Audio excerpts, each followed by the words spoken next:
This is దీక్షా సిద్. మనం ఎంతగానో wait చేస్తున్న దృశ్యం 2 చిత్రం నవంబర్ 25న అమెజాన్ ప్రైమ్ ద్వారా రాబోతుంది. మరి దృశ్యం 2లో ఒక కీలక పాత్ర పోషించిన పర్సన్ నాతో ఉన్నారు. ఒకసారి మాట్లాడి తన జర్నీ ఎలా ఉంది, ఇంతకు దృశ్యం 1 సీక్వెల్గా దృశ్యం 2 రీచ్ అవుతుందా లేదా తన మాటల ద్వారా తెలుసుకుందాం. హలో నరేష్ గారు, దృశ్యం 2 మొత్తం ఇదే హడావిడి, ఎక్కడ చూసినా కానీ దృశ్యం 2. సో ఇన్ని 6 years గ్యాప్ వచ్చినాక కూడా ఆ క్రేజ్ అన్నది తగ్గలేదు, ఎందుకంటారు? ఎందుకంటేనమ్మా జనరల్గా ఒక సినిమా అనేది ఎంటర్టైన్మెంట్ ఉండాలి, అంటే లేకపోతే హిట్ అవ్వదు ఎట్లాంటి సినిమా అయినా. కానీ ఈ సినిమా ఏమైందంటే it was a game changer for Telugu స్క్రీన్కి. ఒక గేమ్ చేంజర్ అంటే ఒక థ్రిల్లరు, ఒక క్రైమ్ థ్రిల్లర్ని ఫ్యామిలీతో కంబైన్ చేసి, ఇప్పుడు ప్రతి ఒక్కరికి ఒక ఫ్యామిలీ ఉంటుంది కదా, ఫ్యామిలీ లేని వాడు ఉండడం. సో దానికి ఒక హీరో ఉంటాడు, న్యాచురల్లీ ద ఫాదర్. సో దాంట్లో కూతుళ్ళు ఉంటారు. సో ఈ క్యారెక్టర్స్ అన్నీ కూడా అంత అందంగా దాన్ని బ్లెండ్ చేసి క్రైమ్తో మిక్స్ చేసి ఒక కొత్త దృశ్యాన్ని చూపించారు తెలుగులో, మలయాళంలో కూడా. సో తెలుగులో ఏమైందంటే అది ఒక ఇట్ బికేమ్ ఒక బెంచ్ మార్క్, కొత్త బెంచ్ మార్క్ అయింది. కాబట్టి కొన్ని సినిమాలు జీవితాంతం మర్చిపోలేము. ఫర్ ఎగ్జాంపుల్ ఇప్పుడు శ్రీవారి ప్రేమ లేక అప్పుడు చేసాం, మర్చిపోలేము. అది అలాగా దృశ్యం అనేది అది unforgettable film for every family, because ఎక్కడో బాగా లాక్ అయింది లోపలికి. కానీ దృశ్యం 2 చాలామంది వస్తుందా అని ఎక్స్పెక్ట్ చేశారు. అది రావడం అనేది ఇప్పుడు పెద్దది. ఎస్. సో ప్రతి ఒక్కరు ఇప్పుడు నవంబర్ 25th ఎప్పుడు వస్తుందా అని చెప్పి అందరూ వెయిట్ చేస్తున్నారు. సో మరి దృశ్యం, నేను ఒక సీక్రెట్ చెప్పనా? Yes, చెప్పండి. నవంబర్ 25th ఎప్పుడు వస్తుంది చెప్పనా? 24 తర్వాత వస్తుంది. అది ఎలా వచ్చి తీరుతుంది, don't worry. And we are going to blast and celebrate. చెప్పండి. సో దృశ్యం 2 మనం స్టార్ట్ చేద్దాము అని జీతు గారు మీకు కాంటాక్ట్ అయినప్పుడు ఫస్ట్ కాల్లో ఇట్లా చెప్పగానే what's the thing running in your mind? నాకు యాక్చువల్గా ఏంటంటే నేను ఫస్ట్ పని చేసింది శ్రీప్రియ గారితో, దృశ్యం 1. సో రాజ్ కుమార్ సేతుపతి వాళ్ళ హస్బెండ్, నా ప్రొడ్యూసర్, నా ఫ్రెండ్ సురేష్ ప్రొడక్షన్స్ వాళ్ళు కలిసి చేశారు. సో ఫస్ట్ ఫోన్ అప్పుడు నాకు రాజ్ కుమార్ సేతుపతి దగ్గర వచ్చింది. ఈసారి ఫస్ట్ ఫోన్ నాకు సురేష్ బాబు గారి దగ్గర నుంచి వచ్చింది, సురేష్ ప్రొడక్షన్స్ నుంచి. So it was a big thrill. అంటే ఒక అద్భుతమైన మర్చిపోలేనట్టు సినిమా చేసినప్పుడు ఆ రెండో సినిమా సేమ్ ప్రొడ్యూసర్ చేస్తూ దాంట్లో మన చేస్తున్నాం అన్నప్పుడు నాకు దృశ్యం 1 ఏంటంటే నా క్యారెక్టర్ యాక్టర్గా నాకు టోటల్ టర్నింగ్ పాయింట్. అది ఒక కామెడీ కదా, నరేష్ ఎలాంటి character, the climax was between the hero and me. So నిలబెట్టగలిగాం అది. సో మొత్తం ఇవాళ ఎన్ని వెరైటీస్ ఆఫ్ క్యారెక్టర్స్ చేస్తున్నాయి. ఇవాళ ఫాదర్ చేస్తున్నా, బ్రదర్ చేస్తున్నా, విలన్ చేస్తున్నా, హీరో చేస్తున్నా, డిఫరెంట్ క్యారెక్టర్స్. సో ఈ సెకండ్ ఫిలింలో నాకు ఒక ఛాన్స్ వచ్చింది అనేది I felt very happy. Yes. So మరి సీక్వెల్ అనగానే ఆల్మోస్ట్ ఇప్పుడు ఫ్యామిలీ డ్రామా నుంచి ఒక యూటర్న్ లాగా తీసుకొని క్రైమ్ థ్రిల్లర్గా మారిన దృశ్యం పార్ట్ 1. సో దృశ్యం పార్ట్ 2 కూడా అదే సెనారియోలో వస్తుంది అని చెప్పి అందరూ వెయిట్ చేస్తున్నారు. కానీ 6 years గ్యాప్లో, 6 years స్పాన్లో చాలా చేంజెస్ వచ్చేసినాయి. మన జీవితాల్లోనే చాలా చేంజెస్ వచ్చేసినాయి. ఎస్తర్ కూడా పెరిగిపోయింది కదా. ఎస్తర్ బేబీ ఎస్తర్, ఇప్పుడు మిస్ ఎస్తర్ అయిపోయింది. సో మరి 6 years గ్యాప్ వల్ల చేంజెస్ చాలా జరిగాయా, లేకపోతే అదే సీక్వెల్గా అలా కంటిన్యూటీ లానే వస్తుందంటారు అవుట్పుట్? అది నేను చెప్పకూడదు, మళ్ళీ అమెజాన్ ప్రైమ్ వాళ్ళు కోపడతారు కదా నా మీద.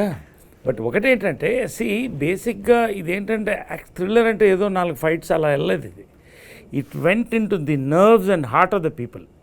సో ఇన్ఫ్యాక్ట్ నాకు తెలిసి జోసెఫ్ గారు కూడా అసలు దృశ్యం 1 చేసినప్పుడు దృశ్యం 2 వస్తుంది ఆయన కూడా ఎక్స్పెక్ట్ చేయలేదు. అసలు చేయగలుగుతామా లేదా అని ఆలోచన వచ్చింది. అంత ఎక్స్ట్రాడినరీ థింగ్. దాని తర్వాత I don't know how many years ఈ worked. But Jeethu Joseph part 2 అసలు చూస్తే, నేను చెప్పకూడదు, నవంబర్ 25th అన్నావు కదా, you should see it on that day. అంటే ఒక కామన్ మ్యాన్ తీసుకొని ఒక చెప్పిన పాయింట్ని మళ్ళీ కొత్త కోణంలో తీసుకొచ్చి సేమ్ క్యారెక్టర్తో మళ్ళీ స్టార్ట్ అయ్యి, నా క్యారెక్టర్తో ఎక్కడ ఎండ్ అవుతుందో స్టార్ట్ అయ్యి ఎంత అందంగా తీసుకెళ్లారంటే అది జీతు జోసెఫ్కి చెల్లది. అండ్ వెంకటేష్ హీరో పర్ఫార్మెన్స్ కూడా ఫస్ట్ దాంట్లో ఎంత సూపర్బ్గా ఉండిందో. It's a challenge again. So జనరల్గా ఏంటంటే ఒక ఫ్యామిలీ, ఒక చిన్న ఫ్యామిలీ అగైన్స్ పోలీస్ అన్నప్పుడు ఒక థ్రిల్ వస్తుంది. దాన్ని బ్రెయిన్ వర్క్ అమ్మ, దీనికి ఏంటంటే వాళ్ళు మెష్ వర్క్ చేశారు దీనికి మొత్తం. అది ఎంత అందంగా చేశారంటే ఇట్స్ అ రేర్ ఫిలిం. మా అదృష్టం, ఎంత లెంగ్త్ వచ్చింది క్యారెక్టర్ అవన్నీ కాదు. ఈ ఫిలింలో మళ్ళీ మేము చేస్తున్నాం అనేది పెద్ద థ్రిల్ మాకు. ఎస్, మీకు ఈ సినిమాలో ద బిగ్గెస్ట్ టేక్ అవే అనిపించిన థింగ్ ఎప్పుడు ఏంటి? ఇన్ దృశ్యం 2 ఎస్, దృశ్యం 2లో నేను బేసిక్గా ఏంటంటే క్యారెక్టర్ చక్కగా వెళ్తుంటుంది. నేను నదియా రిటైర్ అయిపోతుంది, అక్కడే అయిపోయింది అది, అమ్మాయి కెరియర్ అయిపోయింది ఫిలింలో అని. కానీ ఈ సినిమా నేను చేస్తూ వచ్చినప్పుడు లాస్ట్లో కేరళలో ఒక సీన్ పెట్టారు నాకు, వెంకటేష్కి, హీరోకి, ఇద్దరి మధ్యనే ఒక బ్యూటిఫుల్ సీన్. అది మీకు చూస్తే అర్థమైపోతుంది ఏంటని. ఎక్కడ ఎడ్ అయిందో అక్కడ మళ్ళీ టేక్ ఆఫ్ అయ్యే సీను. ఆ సీను దాదాపు కోవిడ్ లాక్డౌన్ దాటగానే చేసాం, టెన్షన్లో థియేటర్లో. ఒక దాదాపు 1.5-2 pages I have to perform, probably in one shot. Okay, I'm a method actor. Basically, I go into method. అంత దాన్ని కరెక్ట్గా తీసుకుని మనసులోకి వెళ్ళి I feel the character, do it. సరే ఇవన్నీ రెగ్యులర్ చేస్తున్నదే. ఆ షాట్ అదే లాస్ట్ షాట్ నాకు ఈ సినిమాలో కూడా లాస్ట్ షాట్ అదే. ఆ తర్వాత నాకు షూటింగ్ లేదు. వెంకటేష్ బాబు నేను చేస్తున్నాం. కంప్లీట్ అయిన తర్వాత ఒక్కసారి మొత్తం యూనిట్ క్లాప్స్ కొట్టింది. డైరెక్టర్, హీరో, ఎవ్రీబడి, కెమెరామ్యాన్, చుట్టుముగి. ఒక ఆర్టిస్ట్ కమ్మా, ఒక క్యారెక్టర్ యాక్టర్కి, I think for any artist for that matter, that's all. అదే award. I believe that is the award. మొత్తం యూనిట్ క్లాప్ కొట్టిందంటే that is the takeaway. అంటే చాలు, ఒక్క అద్భుతమైన సినిమాలో ఒక అద్భుతమైన క్యారెక్టర్ చేశాను అనేదానికి ఒక సీన్ చాలు. ఎస్, ఇప్పటివరకు మీరు వెంకీ సార్తో చాలా చిత్రాలు చేసుంటారు. అండ్ ఇంకా తను చేస్తున్న మూవీ షూట్ టైంలో కూడా మీరు ఆ మూవీలో పార్ట్ లేకున్నా కానీ పక్కనే ఇంకో సెట్లో అవుతున్నా కానీ వెళ్ళి హలో చెప్పి వస్తూ ఉంటారు. సో ఈ సినిమాలో మీరు వెంకీ సార్లో చూసిన డిఫరెన్స్ ఏంటి, పాస్ట్ అండ్ నవ్ దృశ్యం 2? నేను వెంకటేష్ మేమంతా కూడా మెడ్రాస్లో పుట్టి పెరిగాం అందరం. వీఆర్ ఆల్ నైబర్స్, పక్క ఇళ్ళలో. అప్పటి నుంచి ఫ్రెండ్స్ అందరం కూడా. ఇప్పుడు కొత్తగా హైదరాబాద్ వచ్చి కలవలేదు మేము. వీఆర్ ఆల్ ఫ్యామిలీస్, చిన్నప్పటి నుంచి కలిసి. సో అక్కడి నుంచి ఆ పరిచయం ఉంది. We used to meet at parties and we used to vibe. Nearly 35 years, 40 years. వెంకీలో రెండు ఆయన నేను చూసింది ఏంటంటే యాజ్ అన్ యాక్టర్ ఎదుగుతూనే ఉన్నాడు ఆయన. రెండు మనిషిగా మారలేదు. నేను ఎప్పుడు 1985లో పబ్స్లో డిస్కోథెక్లో అప్పుడు చూసిన వెంకీలో ఉన్నాడు. Same simple man, simple heart, happy గోలకి, డెడికేటెడ్ వర్కర్, గుడ్ ఫ్రెండ్. అలా చూడడం రేర్ ఇండస్ట్రీలో. దట్ ఈస్ హిస్ గ్రేట్నెస్ అని నేను అనుకుంటున్నాను. నిజంగా గర్వంగా ఉంటుంది అలాంటి ఒక వ్యక్తి కలిసి కొలీగ్గా, ఫ్రెండ్గా ఒక 40 years ట్రావెల్ చేసామని. సో దృశ్యం సినిమా చూసిన ప్రతి ఒక్కరికి కూడా ఆ సినిమాలో జరిగిన చిన్న సంఘటన, అది ఒక డాటర్ ఫాదర్ అయినా కానీ, ఒక ఫాదర్ సన్ కానీ, ఒక మదర్ సన్ కానీ, ప్రతి ఒక్క సీన్ ప్రతి ఒక్క మనిషికి ఎక్కడో కనెక్ట్ అయ్యే అవకాశం ఉంది. సో మరి ఈ సినిమాలో దృశ్యం 1 అయిపోయింది. సో దృశ్యం 2 ప్రజెంట్లో చేసిన సీన్స్లో ఏదైనా మీ లైఫ్కి కనెక్ట్ అయిన పాయింట్ ఉందా? యూ టాకింగ్ అబౌట్ దృశ్యం 2? ఎస్. అంటే ఈ దృశ్యం 1 కానీ 2 కానీ జనరల్గా ఇప్పుడు ఏమవుతుందంటే ఇది దాదాపు రియల్ లైఫ్కి దగ్గరలో తీసుకున్నటువంటి ఒక కామన్ మ్యాన్ ఎంతైనా సాధించగలడు అనేది ఒక పక్కన పెడితే, ఓ ఫ్యామిలీ కోసం నేనేమంటానంటే ఎప్పుడు mother is the kitchen, she cooks for the child. Mother is the what you call bedroom, she puts the baby to sleep. Father అనేవాడు ఆ ఇంటికి ఒక కాంపౌండ్ వాల్ అండ్ గేట్ లాగా, అంతే. Imagine house without a compound wall and gate. So ఆ father క్యారెక్టర్ని జనరల్గా elevate చేసే ఫిల్మ్స్ చాలా తక్కువ ఉంటాయి. ఇది ఒక మంచి కోణం దీంట్లో. సో ప్రతి గర్ల్కి ఒక ఫాదర్ అంటే ఒక హీరో వర్షిప్ ఉంటుంది. ఇవన్నీ కూడా కనెక్ట్ అయినాయి ఈ ఫిల్మ్లో. ఏంటంటే బ్యూటీ ఏంటంటే, సో నాకు బేసిక్గా ఏంటంటే నాకు కూడా ఏంటంటే ఫ్యామిలీ. నా సన్స్ ఎవరన్నా కూడా నేను వాట్ యూ కాల్ మా అమ్మకి I will see that I'm by protector 24 hours. అలాగా న్యాచురల్గా ఒక ఇంటి ప్రొటెక్టర్ ఉన్నవాడు ఆ ఫీల్ నాకు దృశ్యం 1లో ఉండింది. ఈ 2లో కూడా will the hero we know is going to say the how is going to do it an thrill. So దీంట్లో నాకు చాలా పార్ట్స్ కనెక్ట్ అయినాయి. ఒకటి ఇదే చెప్పలేను కానీ ఓవరాల్గా ఈ కనెక్టే అందరినీ ఈ సినిమాకి పెద్ద హిట్ చేసింది. ఎస్. సో ఆఫ్టర్ 6 years మళ్ళీ దృశ్యం 2 మన ముందుకి రాబోతుంది. సో మరి దృశ్యం 2 అందరు ఒకేసారి కొలాబరేట్ అయినప్పుడు ఎట్లా అనిపించింది? ఇట్ వాస్ థ్రిల్ బికాస్ నేను ఆయన వెంకటేష్ కూడా పనిచేసి చాలా రోజులు అయిపోయింది. మేము కలిసి వర్క్ చేసి చాలా రోజులు అయిపోయింది. దృశ్యమే మళ్ళీ మేము కలిసి చేయలేదు. సో ఈసారి ఐ మిస్ శ్రీప్రియ గారు అవర్ లేడీ డైరెక్టర్. మా అమ్మ తర్వాత 3rd or 4th lady director I work with mister. But Esther పెరిగి ఇంత పెద్ద అమ్మాయి అవడం, సరే మీనా అలాగే ఉండిపోయింది. Meena is my heroine. దాదాపు 2-3 సినిమాలు చేశాము, కొంగుచాట కృష్ణుడు ఇవన్నీ కూడా. సరే Venkatesh is colleague, good friend. తర్వాత ప్రొడ్యూసర్స్ ఆర్ ఫ్రెండ్స్. సో వీళ్ళందరం కలిసి ఈ సినిమాతో స్టార్ట్ చేయడం పెద్ద థ్రిల్ మా అందరికి కూడా. బికాస్ ఆ వర్కింగ్ జీతూ జోసెఫ్ గారు ఎంత మెటిక్యులస్గా ఉంటుందంటే ఒక ఎక్స్ప్రెషన్ ఇంతకన్నా ఇంతేమంటాడు అంటే అదంతా కూడా యాక్టర్కి మాకు ఎవడు కూడా గొప్ప కాదు. దీంట్లో ఒక కొత్త డైరెక్టర్ దగ్గర కొన్ని పేజీలు నేర్చుకుంటాం. జీతూ జోసెఫ్ దగ్గర ఒక బుక్ నేర్చుకున్నాను, so much in acting. So అలాంటి టీము. సో ఎక్కువ మేము we have fun on the sets చెప్పినట్టు భోజనాలు తెచ్చుకోవడం, తినడం ఇవన్నీ మామూలే. బట్ ఆ వర్కింగ్లో ఉన్న మా కోఆర్డినేషన్, ఇంకా బెటర్మెంట్ చేయడం, డైరెక్టర్ దాన్ని సపోర్ట్ ఇవ్వడం, ఇవన్నీ కూడా we felt the thrill. Nadiya నేను హిట్ పేరు యాక్చువల్గా. ఆ దగ్గర నుంచి మేము ఏది చేసినా ఆల్మోస్ట్ హిట్స్, అన్నీ కూడా హిట్స్. సో మరొక్కసారి మేము ఇంకొక హిట్లో, మా వాళ్ళ హిట్ అదేని కాదు, ఇంకో హిట్లో మేము కూడా భాగం. అందరూ కలిస్తేనే ఐకమత్యంతోనే గెలుపు అన్నది ఉంటుంది. Team work. యా. సో దృశ్యం 2లో కొలాబరేట్ అయిన తర్వాత లైక్ మొత్తం షూట్ అంతా అయిపోయిన తర్వాత లాస్ట్ డే ఆఫ్ షూట్ ఎట్లా అనిపించింది? లాస్ట్ డే ఆఫ్ షూట్ విచిత్రంగా ఏంటంటే కేరళలో చేసాం, అదే చెప్పాను కదా. కేరళలో చేసాం, ఇంకెవరు లేదు. నదియా నేను అంతా కూడా ఫినిష్ చేసాం. లాస్ట్ థియేటర్లో సీన్ అది. సో నాకు మళ్ళీ ఎలాగైతే అక్కడ లాస్ట్ సీను హీరోకి నాకు మధ్యన అయిందో, ఫస్ట్ సీన్ లాస్ట్లో తీసి last scene first scene of the film లాస్ట్లో తీసింది. అదే చెప్తాను కదా, ఐ ఆల్రెడీ టోల్డ్ దాట్ ఆ scene every scene is challenge. నాకేంటంటే ప్రతి సీన్కి నేను ఎల్కేజీ స్టూడెంట్లానే ఉంటా. Maybe that is my success as an actor. So ఆ లాస్ట్ సీన్ అలాంటి సీన్తో ఫినిష్ చేయడం, ఆ సీన్లో మొత్తం యూనిట్ అప్లాస్ తీసుకోవడం అనేది ఒక నేషనల్ అవార్డు విన్నంత ఫీల్తో బయటికి వెళ్ళాను. ఫ్లైట్లో వెళ్తున్నప్పుడు నిజంగా ఒక థ్రిల్ అలా ఉండి ఎంత చప్పట్లు వచ్చినాయి నాకు, ఇదే అవార్డు నాకు అనుకున్నా. సో అవార్డ్స్ కోసం మనం వీ డోంట్ మేక్ ఫిల్మ్స్కి అవార్డ్స్ రావచ్చు అంతే. సో దిస్ సీన్ ఆ last day was an award to me from a great hero, from a great director, from the entire unit. అది ఒక థ్రిల్ నాకు. ఎస్. ప్రతి సినిమాలో ఎక్కడో ఒక దగ్గర ఒక మెసేజ్ అనేది ఉంటుంది. అది మనం పాజిటివ్గా తీసుకుంటే పాజిటివ్ ఉంటుంది, నెగిటివ్ ఇస్ నెగిటివ్, మనం according to individual taking. So మీరు ఈ సినిమాలో దృశ్యం 2లో మీకు బాగా ఇన్స్పైర్ అయింది అన్న సన్నివేశం ఏంటి? అంటే నాకేమనిపించింది అంటే అమ్మా, it is a fight between a power and a common man. Yes.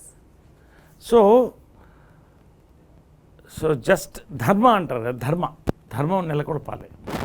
So న్యాయంగా అయితే అతను ఒక బిడ్డని చంపేశాడు, కానీ దేనికోసం చంపాడు? తన బిడ్డని కాపాడుకోవడం కోసం.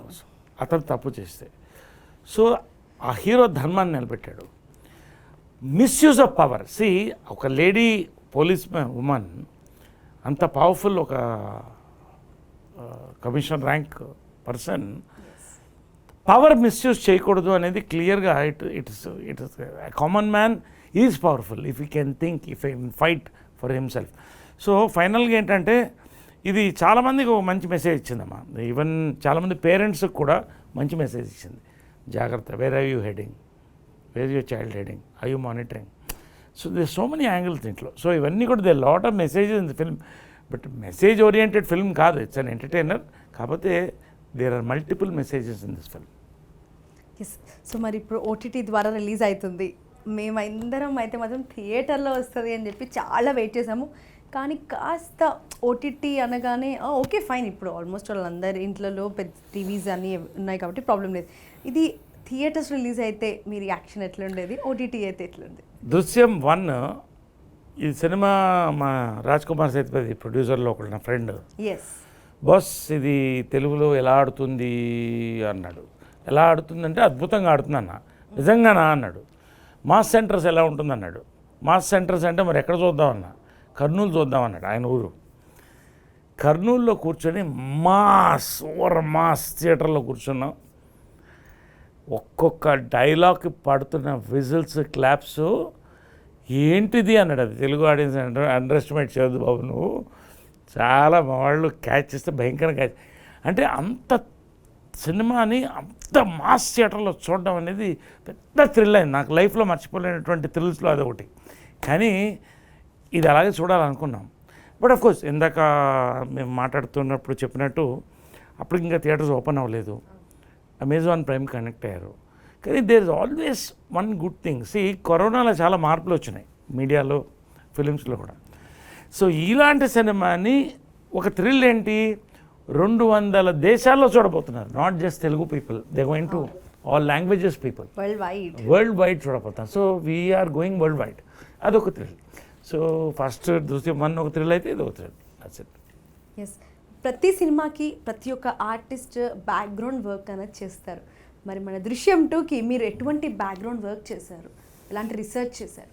అంటే రీమేక్ కాబట్టి జనరల్గా మన characters hero character Mohan Lal చేశారు. బట్ వెంకటేష్ కొత్త షేడ్ తీసుకొచ్చారు దానికి. ఇన్ హిజ్ ఓన్ వే, ఎక్కడ కూడా ఇమిటేట్ కాకుండా ఆయన ఓన్ స్టైల్లో తీసుకొచ్చాడు. నా పాత్ర చేసిన అతను కూడా చూశాను. బట్ నాకు బేసిక్ ఏంటంటే I take the character, observe the character and give ఒక్కొక్క మనిషికి ఒక బాడీ లాంగ్వేజ్ ఉంటుంది, ఒక్కొక్క మనిషికి ఒక ఎక్స్ప్రెషన్ ఉంటుంది. సో ఇవన్నీ కూడా సింక్రనైజ్ చేసి డైరెక్టర్ తీసుకెళ్తాడు. క్లైమాక్స్ సీన్ ఆఫ్ దృశ్యం 1 నా లైఫ్లో మర్చిపోయింది ఏంటంటే, ఇంకొకటి ఆ క్లైమాక్స్ నాకు వెంకటేష్ మధ్యన జరుగుతుంది, హీరోకి మధ్యన జరుగుతుంది. నేను యాక్చువల్గా ఈ క్యారెక్టర్ సూట్ అవుతానా లేదా అని డిస్కషన్ ఉండింది అప్పుడు. This was the challenge scene. Sripriya garu Naresh చేస్తాడు, ఆయన చేయాలని. అది సీన్ చేసిన తర్వాత I saw the response in the Venkatesh face. అందరూ దీనికి ముందు ఏంటంటే ప్రిపరేషన్, హీరో నేను కూర్చుని, ప్రొడ్యూసర్ సురేష్ బాబు, ముగ్గురం కూర్చుని ఈ సీన్ని ఫీల్ అయ్యాం. ఒక నైట్ కూర్చుని అసలు ఇది ఇది ఇది అవసరమా, ఇది ఎక్కడ వద్దు, అసలు ఈ సీను నా పరిస్థితిలో ఉంటే నేనేం చేస్తా, నువ్వేం చేస్తావు, ఇలా ఫీల్ అయి చేశాను సీన్. అందుకనే అంత అందంగా పండింది. సో ప్రిపరేషన్ అనేది ఇటువంటి డెలికేట్ దాంట్లో చాలా ఇంపార్టెంట్ ఎనీ క్యారెక్టర్కి. సరే నా క్యారెక్టర్ నేను ప్రిపేర్ అయ్యాను, బట్ వెంకటేష్ అంటే Mohan Lal is one of the best actors in the country. అలాంటి యాక్టర్ చేసిన రోల్ని ఆయన ఒరిజినల్గా చేసి సక్సెస్ చేయడం, మర్చిపోలేనటువంటి క్యారెక్టర్ చేయడం థ్రిల్. నా క్యారెక్టర్ కూడా ఆ క్లైమాక్స్ మీ ఇద్దరం కలిసి వర్క్ చేసింది, ఆ ప్రిపరేషన్. సో దిస్ షోస్ డెఫినెట్లీ ఇవన్నీ హోంవర్క్ అమ్మా. There lot of homework which happens in to all these scenes. So Drishyam 2 కూడా అంతే కష్టపడ్డాం. So let's see how it goes and we are very happy. Definitely it's going to be a big hit, the big thrill. But అది జనం చూసి వాళ్ళు చెప్పాలి. I'm waiting for that. Yes. So ఓవరాల్గా దృశ్యం 2 తప్పకుండా చూడాలి అనేసి మీ స్టైల్లో ఒకసారి మా అందరికీ చెప్పేసేయండి. 25th కదా, yes 25th November world wide 240 కంట్రీస్లో దృశ్యం 2 ద రిజంప్షన్ వస్తుంది. I know you're all waiting. Let's watch, let's celebrate at our homes, and please keep us informed. How do you feel about the film? We are all waiting for your applause. Thank you.